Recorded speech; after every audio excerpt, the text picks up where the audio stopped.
Today we have a twist on the sort of crime story reviews that we've done in the past. For those of you who are longtime fans of the show, we know we've covered the antics, the various and copious antics of Florida Man. We covered some crazy Florida Man-like stories out of New York in one episode, and we've done some things we like to call crime and the Ten Commandments, where we look at a crime story and we try to break down where the commandments come in and how obeying the commandments might have had an effect or considering the commandments might have had an effect on the outcome of those stories. Well, today we're going to do something a little bit different. Like I said, we're going to look at some self-defense stories. Some stories where at least one of the people involved is claiming self-defense anyway.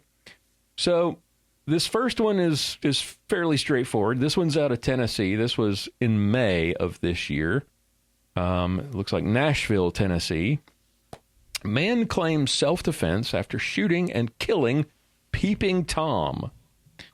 A man is claiming he shot and killed a man in self-defense after getting into an argument with an alleged Peeping Tom.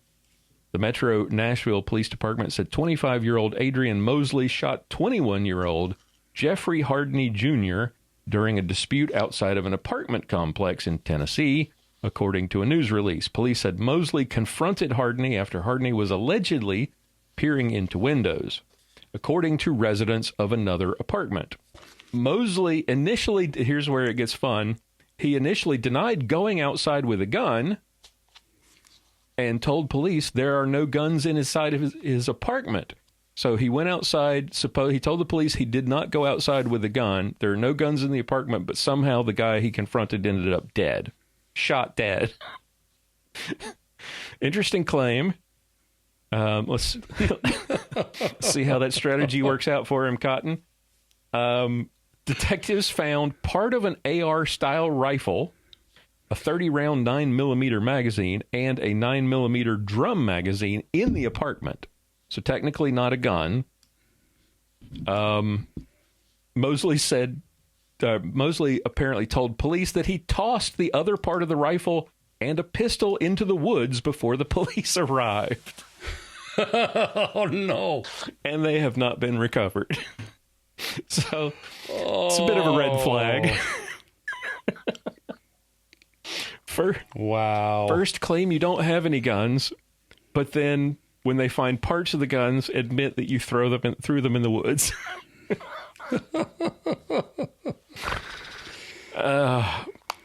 Wow. So not only did he go confront the Peeping Tom in the middle of the night, but he did it with maybe an AR-15 or part of an AR. I don't understand the part of the AR-15. Why throw the upper of the AR-15 away and keep the lower? Maybe, trying to figure out stupid criminals is probably not good for my mental health.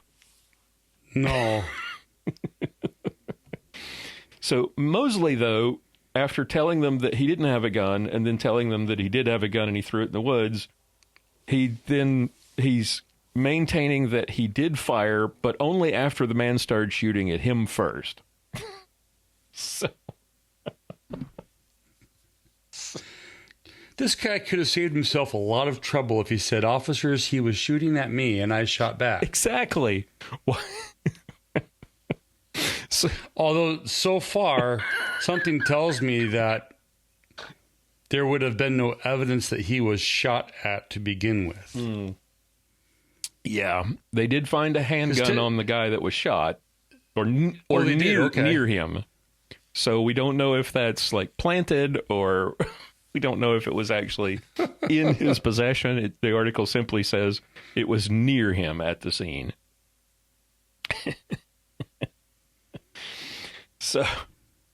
So, yes, he could have saved himself a ton of time by just telling the truth right off the bat. There's lesson number one. Tell the police the truth. This is what happened. I feared for my life. I had to shoot him. If you're going to claim self-defense, certainly don't go throw the gun in the woods before the police get there. Right. Because, I mean, people who are innocent typically don't try to dispose of the evidence.